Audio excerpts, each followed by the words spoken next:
Welcome back to another episode of the Amateur Outdoors podcast. Today, we have a very special guest with us.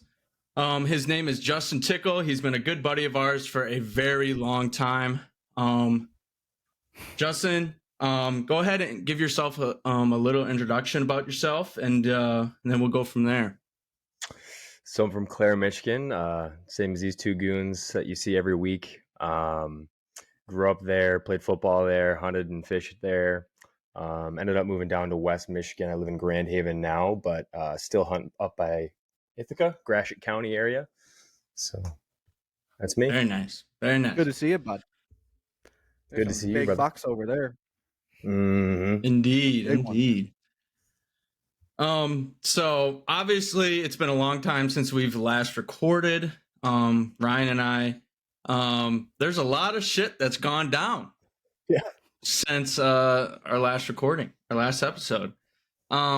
First off, I got my goddamn appendix removed. I had appendicitis. That put me through the ringer, boys. That put me out. Away. Yeah, I almost died. Hospitalized. I was. They gave me 5 different kinds of drugs. 3 of them I don't remember their names, but I just remember they gave me morphine and fentanyl. I definitely remember the fentanyl. All right. Damn. I remember that one, boys. But actually the same day I had appendicitis, I was actually river fishing. Fun fact. I was fishing. I caught a little smallmouth, and then I went home, ate dinner, and then I had fucking appendicitis. Did you like feel anything when you were fishing at all? No. Damn. Kind of snuck up on me. Had to get that Kind of appendix like out of you. hemorrhoids. Damn. If anyone has hemorrhoids, you know what I'm talking about. You know what I'm saying? Amen.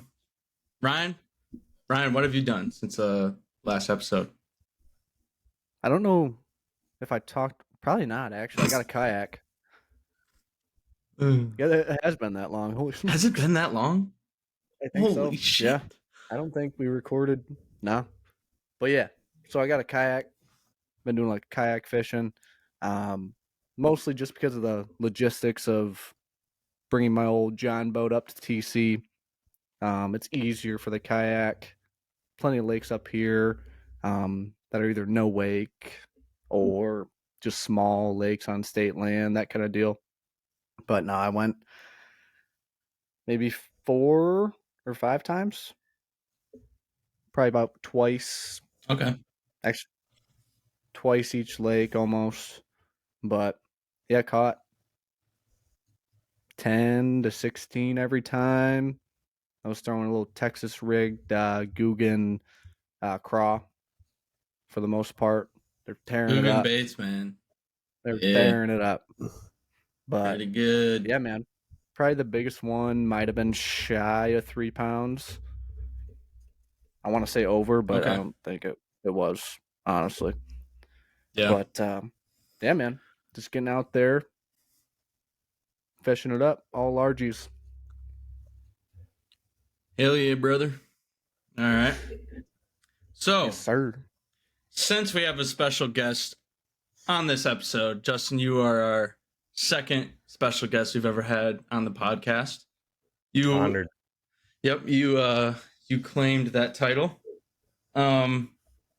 Justin, how were you introduced to hunting and fishing? Were you an infant, a toddler, straight out the freaking womb? What were you? Very young.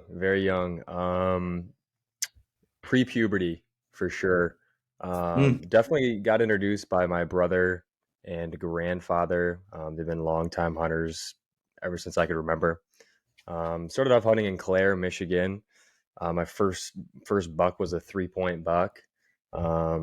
Ended up losing the antlers at the processor. A dog came and snagged them, so I don't even have my first buck's antlers. So That's it unfortunate. happens. But migrated my way down to Ithaca, where my brother hunts, and been hunting there ever since. Probably the last 14, 15 years. Yeah, a good hunt land out there. It is corn fed, baby. Yep. Now, how long have you been fishing? Fishing. See, now that's even earlier. I can remember being 4 or 5 years old, out on my grandpa's boat, going after panfish, bringing back our limit in panfish, sunfish, bluegill, all Mm-hmm. that fun stuff. I think that's what really got me hooked on it. I ended up kind of diverting from panfish and really getting into bass and I guess larger game fish. But that was when I got introduced to it very, very young. Yeah. See, Heck I yeah. didn't get serious into fishing until like freaking 3 years ago. Mm. So I'm still fairly new to everything. I did fish when I was younger, but not like I didn't have like much, and I didn't go very often. I didn't get serious into it until just recently, just like hunting. That's why Yep. I'm an amateur. I got an amateur spirit. Heck yeah. Got hooked up with the Millers and you couldn't resist. Yeah, I mean, no, can't. The woods were calling to you. Um, They're whispering to you. Here, whisper in my ear, the great spirit of the mighty beast. Get out here, boy. If anyone has seen or watched Ted Nugent, yeah, spirit of the Man. beast. All right. So Justin, you had I forgot what season it was or what year, but you had a very 2 seasons ago. okay. You had a very successful day. You killed 2 bucks in one day. One night, One night. 15, not even 15 minutes apart. One Yeah, that's sit. pretty badass. Jesus. That's about how long it takes some people to take a shit, and he killed 2 bucks. Just think about that. Just about. Other people were Depends on just what kind taking of a job, shit. but Yeah. yeah, no, it was a fantastic night, man. Very unexpected. I remember I went out that morning. What It was a day very was it? warm day. What time was it? I shot November. second week of rifle. Went out and kind of expected, that's usually when it starts chilling out a little bit. It's colder nights. You get some early movement. Went out that morning, sluggish movement, very warm. Wasn't super hopeful for the evening hunt, but went and grabbed some grub. Went back out that night after seeing probably only 2-3 does and spike and a 4-point maybe that morning. But went out there, did my due diligence, sat out there like you should, and ended up getting some really late movement. I mean, right at dark, maybe 15 minutes before sundown. Just your usual does come out, kind of peeking back in the woods. Something's lurking in there. I'm getting a little excited. I'm sitting on the edge of my seat. Next thing comes out, spike, and then a 4-point basket rack 6. It just keeps getting a little bigger and bigger. And eventually I had a nice 8 come out. It was the first buck that I had shot. Came out at about 150 yards, broadside, easy money. Dropped him, probably went 10-15 yards. I was using my dad's 270, which is just a beast. Yeah. But yeah, dropped him. Believe it or not, I think the deer had kind of just become really calloused to gunshots at that point in time because all the does and spikes out in that field just stayed put. It was just another day out there for him. So I racked another one and just sat and prayed that I'd see another one. And lo and behold, probably 5-10 minutes later, a really nice, I'll call it a 10-point buck, comes out. I can only see the one side, and it's getting dark at this point. But from the one angle that I had got from him, I knew he was a shooter. I mean, he was a great buck. So shot him, same deal. Broadside, he went a little farther. He was a bigger buck, but he went maybe 25-30 yards. And when I went to go claim my harvest, I came up on the 8-point first, was very happy. Beautiful rack on it. And then I went to my prized possession, the Monster 10 that had come out after him. And he had one horn up in the dirt and walking up on him, just sheer excitement. And as soon as I rolled that antler over, there's nothing on the other side. So, obviously still a very successful and great hunt.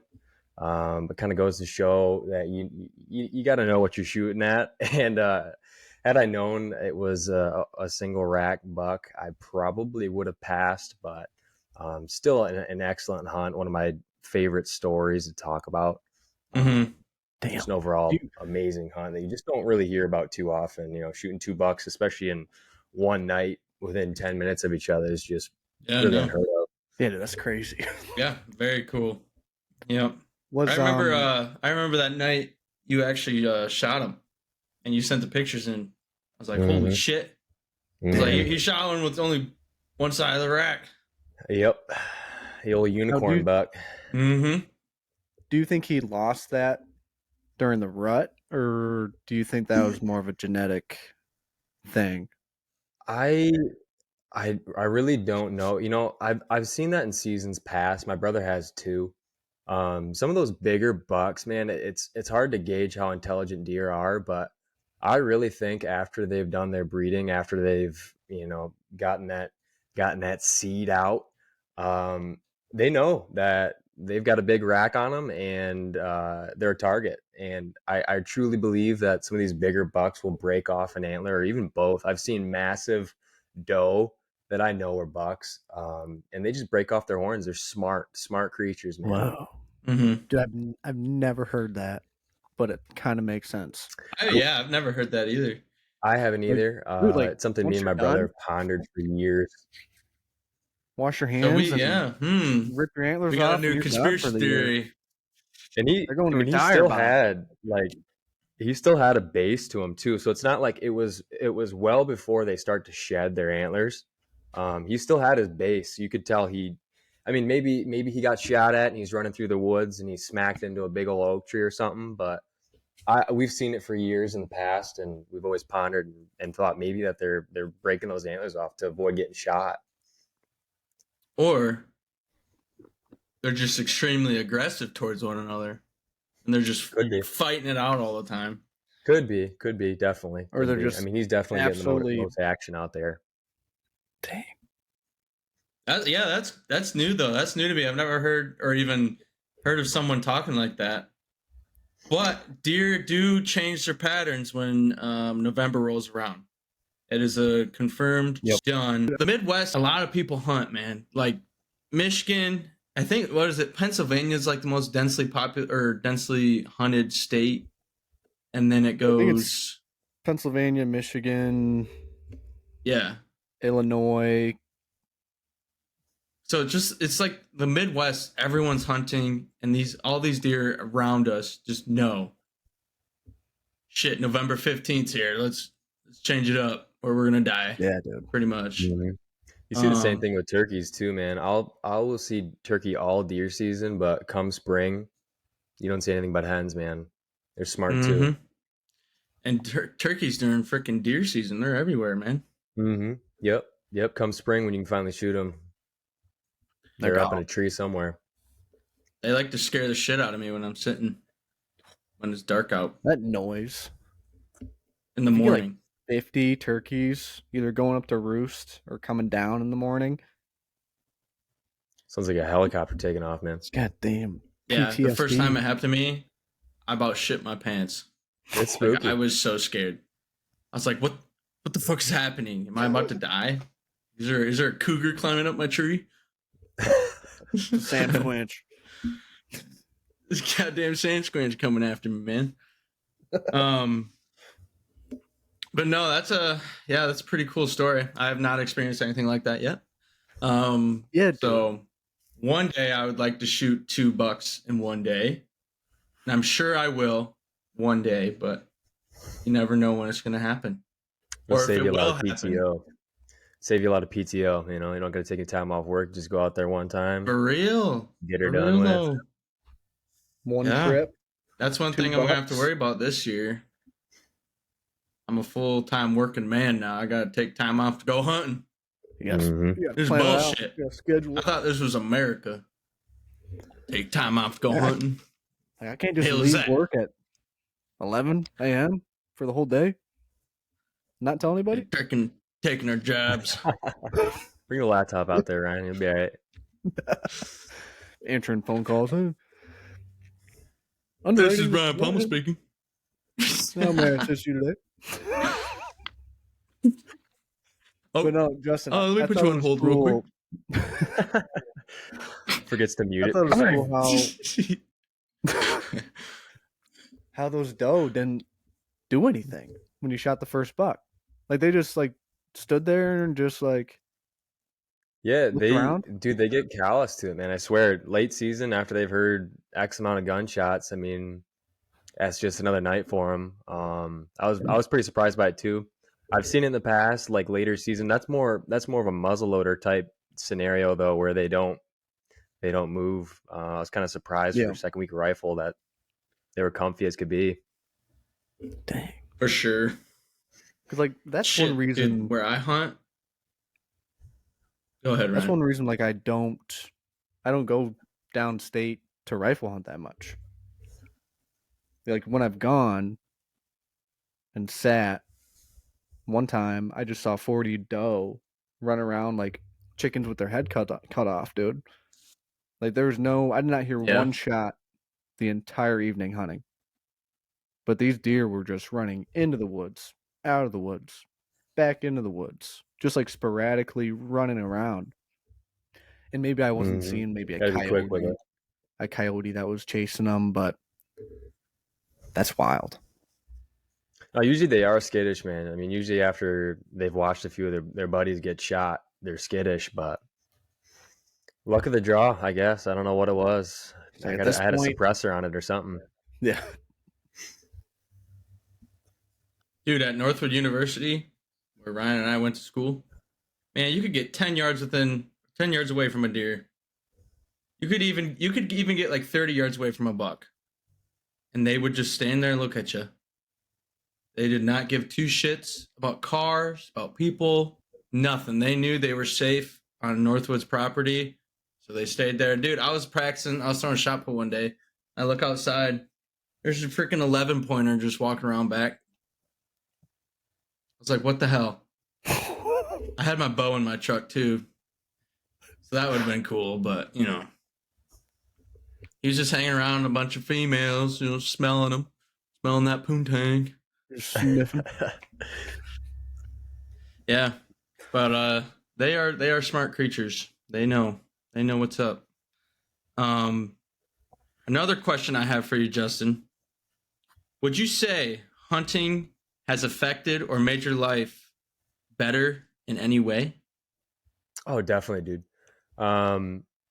Hunting for me is an escape. I can go out there and collect my thoughts. You know, if I had a bad day at work, the old lady's pissed off at me at home, you know, run out there and just get your shit together. You know, there's nothing better than it. And I think I view fishing the same way. Obviously you enjoy doing it, but it's just good for your mental health to be out there and connect with yourself, connect with nature. It's a primitive thing, man. It's in your blood. Yeah, I agree. I think that goes for a lot of people. Honestly, I think it's an escape. It's a way just forget about everything that's going on and just focus on what's in front of you, what's around you, out in the woods by yourself. Like, well, unless you hunt public land and open day, then you're not by yourself. But you might get shot. But I mean, you get out there and you just know you're the only one out there for just like hundreds of yards. Hundreds or maybe even thousands of yards. I don't know. You don't know who's out there, what's out there, but it's an awesome feeling just to know that you're out there and it's just you and you're trying to get something done. You're trying to outsmart a deer, which is kind of difficult to do sometimes, but you hear stories of people, they'll go out, you know, these rednecks will go out in their jeans and red flannel and they'll go out and sit in a tree for 2 minutes and shoot something. It's just crazy, man, how a lot of it depends on the area, for sure, the property you're on, how it's managed. But like for me, man, these deer are where I hunt, the deer are so skittish, like so skittish. Like I can't do anything out there without them getting spooked. It's almost impossible, dude. Like if they know someone's there, they're not going to show up. Like it's just insane. So for me, I feel like when I'm out there, I got to work and focus even harder to actually get it done. And that's really a true escape for me, definitely. So It's definitely a challenge, man. I mean, if it wasn't a challenge, you wouldn't see as many people doing it. yeah, I think that's one of the main reasons I go out there every year is because I don't know if I'm gonna get something. It's exciting. It's a new thing every year. You see some incredible stuff out there between bucks fighting during the rut, breeding, all sorts of critters and stuff. I mean, it's really you can't match that doing anything else. the several close encounters I had last year, like if I wasn't in the woods like all the time, like I would have no idea like that shit happened. And how they act. I've talked about this in a previous episode, but um I was just sitting out, you get that tingly sense feeling that something's watching you, something's coming. They're like So I third just eye. turned my head and there he is. Yeah. Like a one-eyed snake, You could feel his eyes. You know what I'm saying? The back of your head. Yeah, I had this buck staring at me. I just turned my head slowly and he's already looking at me. And then the only way he stopped looking at me is because there's two more bucks fighting probably 50 yards away from me. I couldn't see him because it was some thick shit I was in. But if he would have took the different direction, there's a good chance I would have had a down deer, but he decided to do his own thing and come right under my tree. But yeah, it's just crazy, just the close encounters and the things you see out in the woods. Like you would have no idea that shit even happened if you just weren't out there. You'd have no clue how beautiful it is, It's I'm definitely glad to be. The best thing you can do. Yeah. I'm glad that I was introduced to it because a lot of people, they just don't even get to experience that. They don't have anyone in their family that connected with them on that, and I think that's a huge part for me too. Like that's what hunting has done for me as well, is just connecting with family. Like that's something me and my brother do every year. It's like it's like football. It's one of those things that you connect with and you get closer with your family and friends on. And me and Ryan going out and trout fishing, you can't beat that. It's something that you can really connect with each other on and get close. Oh yeah. Yep. When Ryan, we'll have to plan something up for this hunt, or even all of us plan something up for this hunting season where we go sit out in a tree together or some shit. I don't know. Hell yeah, brother. Yeah, that'd be pretty sick. Because Ryan and I, we've got saddles, man. We can pretty much go wherever. I gotta get a saddle. It's pretty badass. I could grab you. It's so great. I could grab you. Oh yeah, dude. I have a lone wolf climber that's really light that you could use too if it. We'll figure it out. Hold up, get a hold of that Sportsman's discount, if you know what I'm saying. While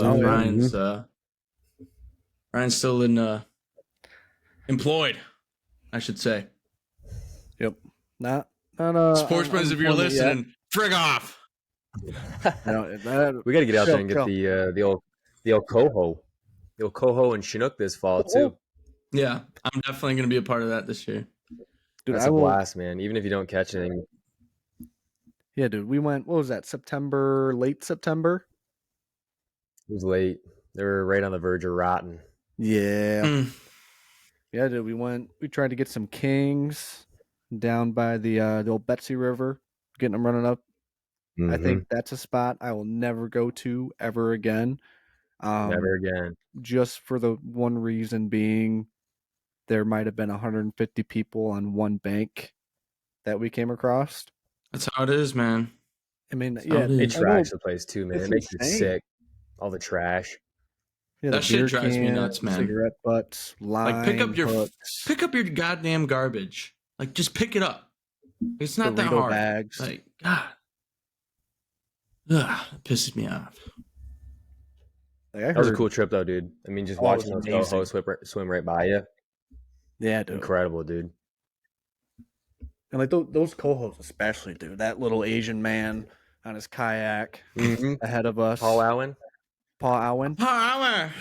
Oh, Koho, yeah, Koho. that dude was awesome. He was just calling him out He was, every dude. He was a single G. time.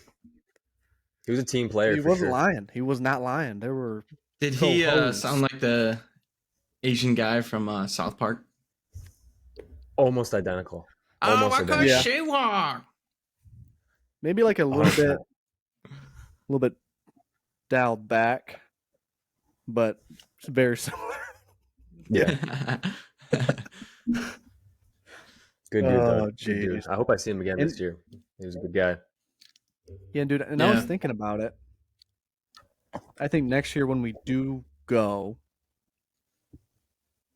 instead of like the egg sacks, Hold up. Are you allowed to do that shit with a kayak? I can't see why not. Yeah. Yeah. Paul Allen was. He was on a kayak. Paul Allen. Mm. We was on a were kayak. in waders, but Oh, we yeah, were true. wading it out. I You can think do either on or. on the Platte I River, honestly- yes, but on the Betsy, Yeah, definitely no. not the section we were on. You would have probably I didn't people see trying a to fight single you kayak. if you floated down there. Yep. Oh, yeah, getting in the way of lines and stuff. Yeah. Yeah. It's honestly probably better to kayak. Me and Ryan were wading it, and we're just kicking up soot every step we took. Oh, damn. Yeah. And like especially with the Platte, that one was deep. That was a deeper river. It was. For There were some sketchy spots, and it was pretty quick too. I think we should do not egg sacks, but just like one egg on those tiny little. I can't remember the size hook, but the tiny little ones. And I think I'm gonna do a bobber. I think Justin, you did a bobber, didn't you? Did you do a bobber at all? Or were we just floating them? I did a bobber for a little bit. I was trying to float it. I think I switched to a Panther Martin and got him to chase a little bit. I saw that one coho chase It was after an that orange fucker. Panther Martin. Oh, On the spoon part, it's got those Yeah. little orange dots. It looks kind of like eggs. I had him chase that. dude, I told Ryan this. When I caught that smallmouth when I was river fishing, the same day my appendix decided to give out. Blow up. So the fish were not interested in just a straight Panther Martin. There was a lot of suckers too. I probably saw like 10 suckers, and they were not interested in anything I had. But so nothing was interested in my freaking Panther Martin. I was getting a little butt hurt.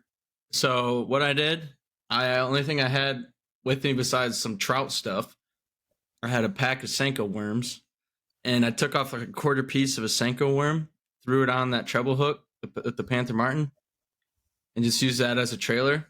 Next cast, hook right up to a smallmouth. That was fun.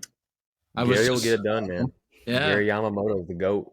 Yeah, that was pretty cool. I was like, dang, I haven't really done that where I've like just completely improvised like that. So that was cool. But as I was saying earlier, what I want to do with my truck in the next year, have you guys seen like the overlanding setups that people do? Have you heard of overlanding? Is it like Anyone? It's not ringing a bell. the storage like container rigs you can put in your bed? Yeah, so what you do is you get like a truck rack.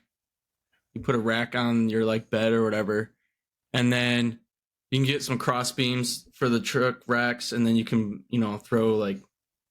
throw gear on the sides of them or whatever. And on top of the rack, you can have like a rooftop tent. And then you can camp on the top of your bed. It's the most badass thing, and I'm going to do it in the next year. And That'd be pretty sweet. And you can do it, and I'm going to be able to haul anything with my truck and have a tent on top. And I plan on getting a kayak also in the next year. Just go out camping, kayaking with my truck. I mean, it's going to be so easy. Like, it's just a rooftop tent. I don't have to carry a camper around like nothing. And I plan on doing that. I feel like I'll be able to do a lot more things doing stuff like that. So I'm excited for that. I can even I can literally go out even during hunt season, like go out in the middle of the field and just instead of sleeping at home, I can be like, well, I'm just gonna go out, sleep, and wake up early out in the field, and I'll walk into my spot. Just anything like What that. about lunch. drive times or timing anything up? Yeah, You just- dude. I can just camp out. That's what That'd I'm be gonna. sweet. That's what I'm gonna do within That's the a good next idea. year. Overlanding. Have you guys seen those foldable kayaks? They're like, it's plastic, like one Yeah. of those paper thin. I want to get one of those because I've got a Ford Focus that definitely isn't hauling anything. I'm not gonna get a rack on it. I mean, So you I thought about can. getting one of those. One of those foldable kayaks would be so sweet. It's like the size of a handbag. Yeah, I've seen In the them. back of your car. That's a good idea. The thing is, I'm too heavy for a foldable, so I'm Yeah. gonna get something a little more stable. It would unfold. Dude, I want to get.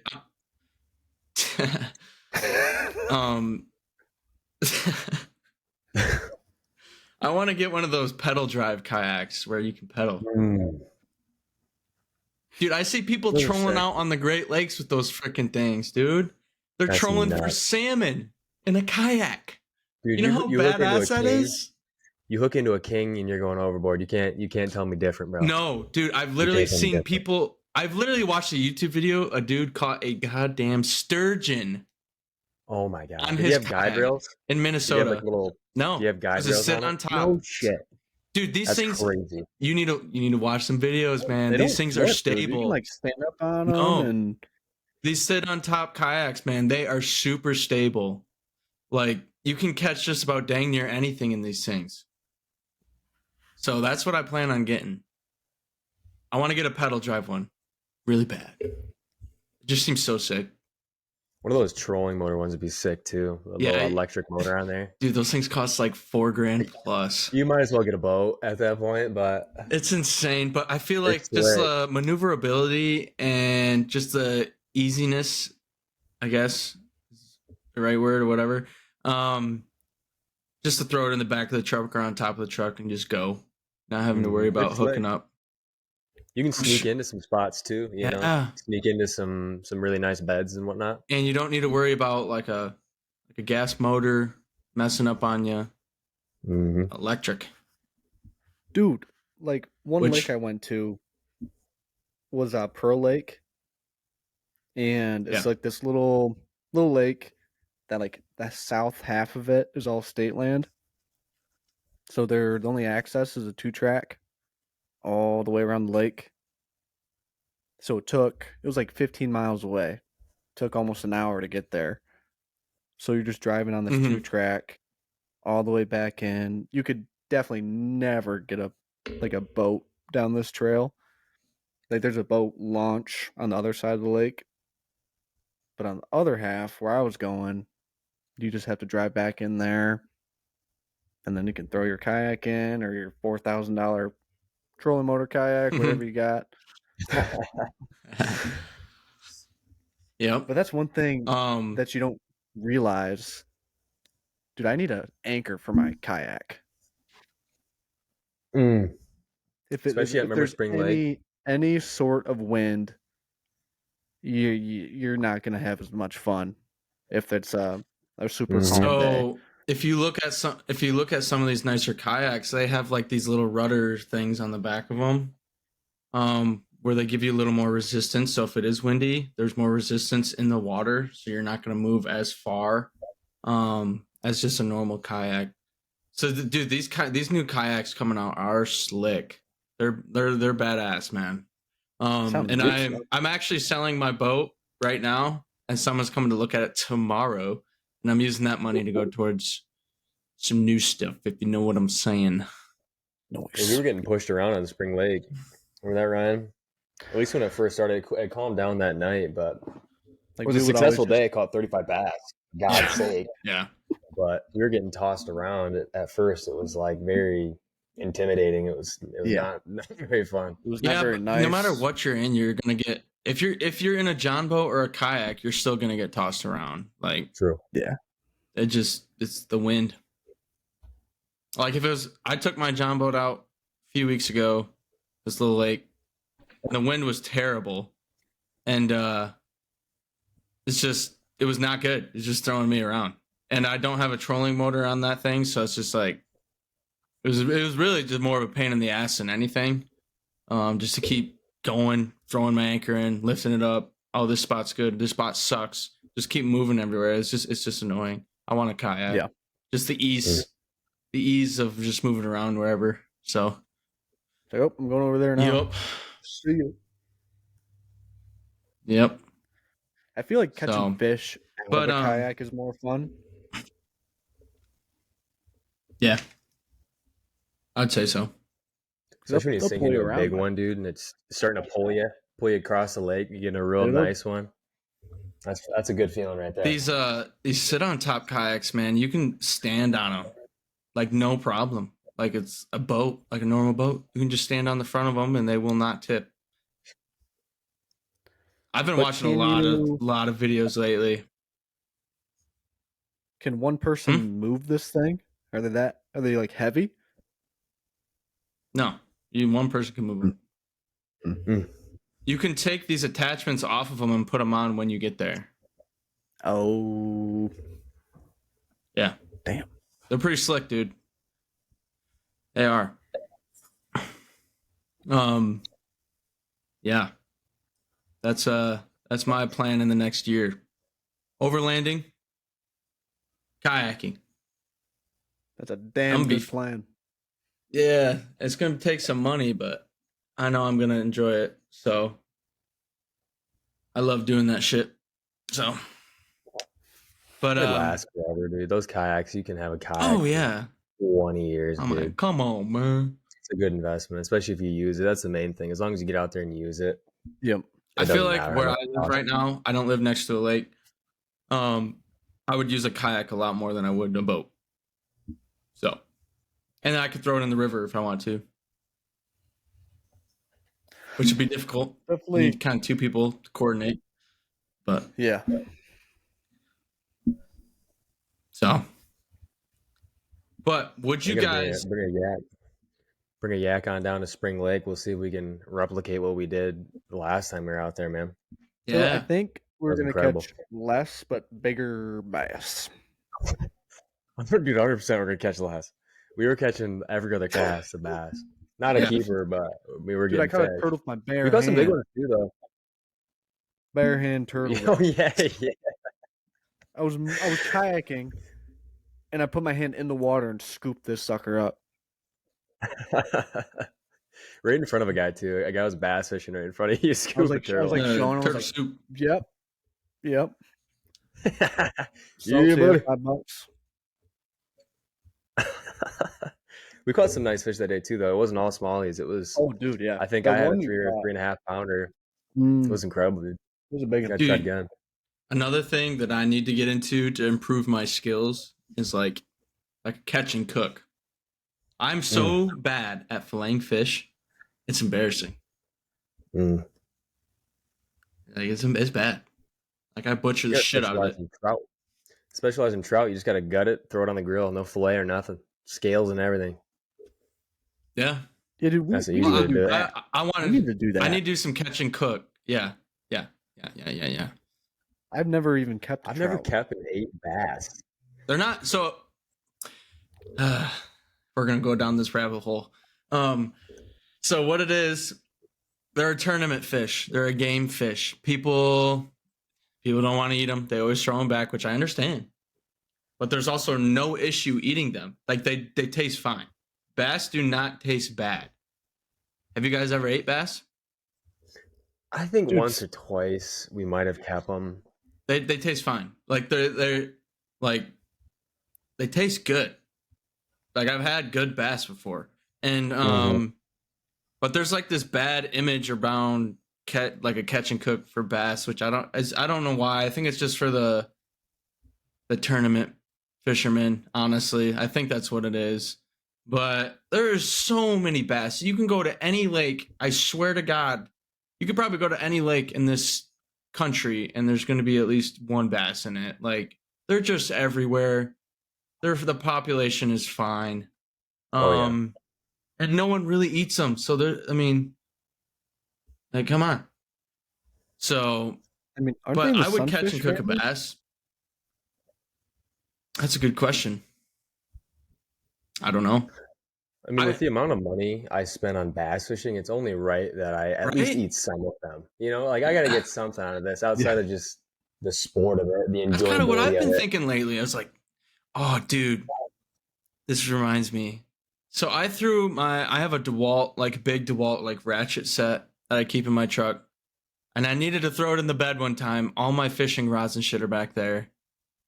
I went to go pull my shit out and broke one of my rods. It got caught under that like ratchet set toolbox. Snapped the tip. It's like a $120 rod. Yeah, I was a little pissed off. Damn. Way she goes, bud. Good thing I got 4 others.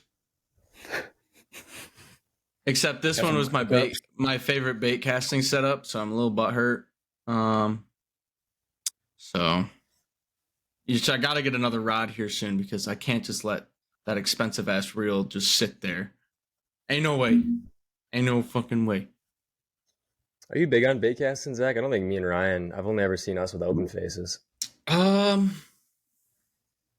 Yes. Getting into it.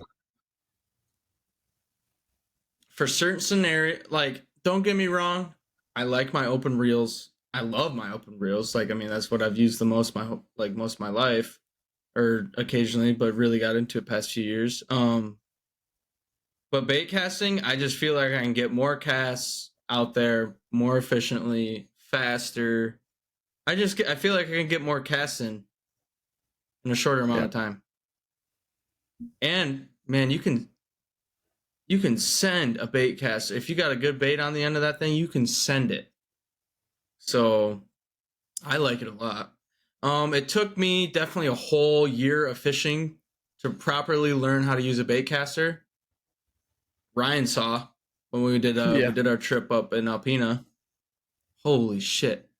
Man, you get a bird nest in that thing. Oh, talk about getting pissed off so fast. God. But it happened to me probably 3 times while we were up there. And it is what it is. You just clean it out, get back to it. I knock on freaking wood. I haven't done it this summer yet.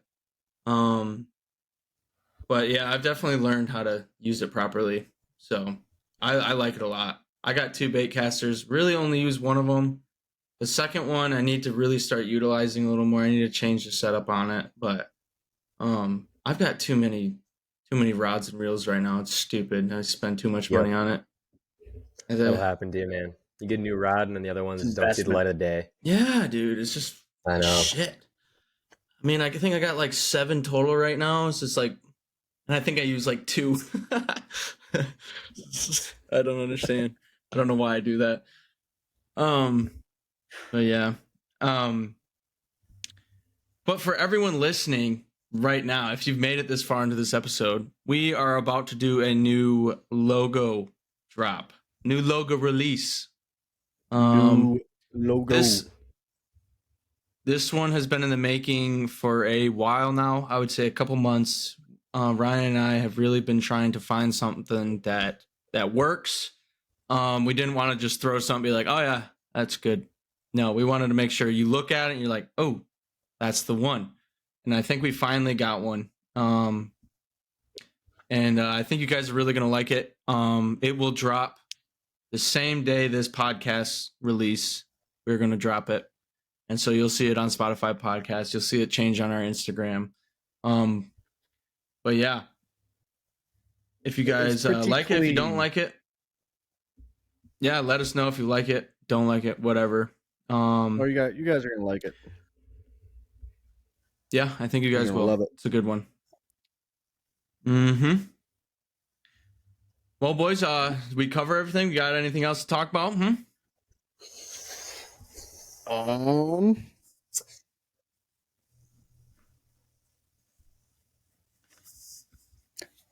Justin, what'd you I'll think? take that as an This is my last question. Not really a question. Yeah, it's a question.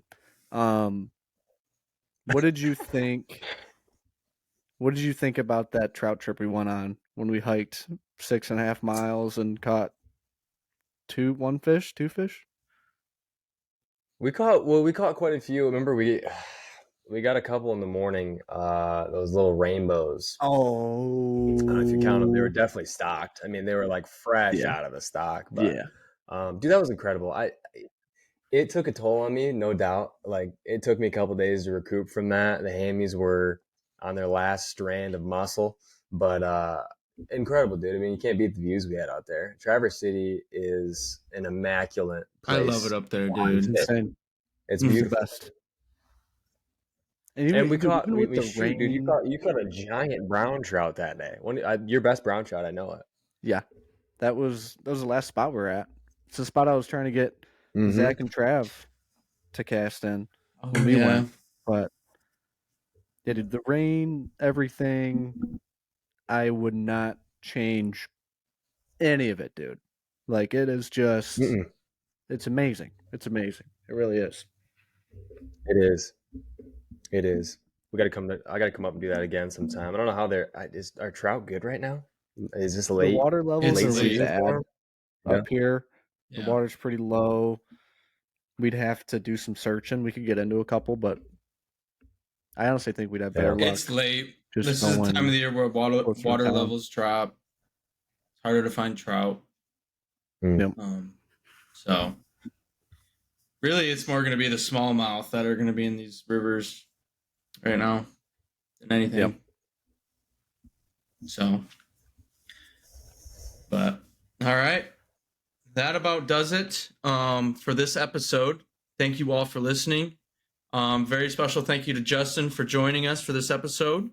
We really appreciate it. Absolutely. For everyone listening, we are planning on now consistently dropping a new episode every week, so make sure you stay tuned on Spotify and Apple Podcasts.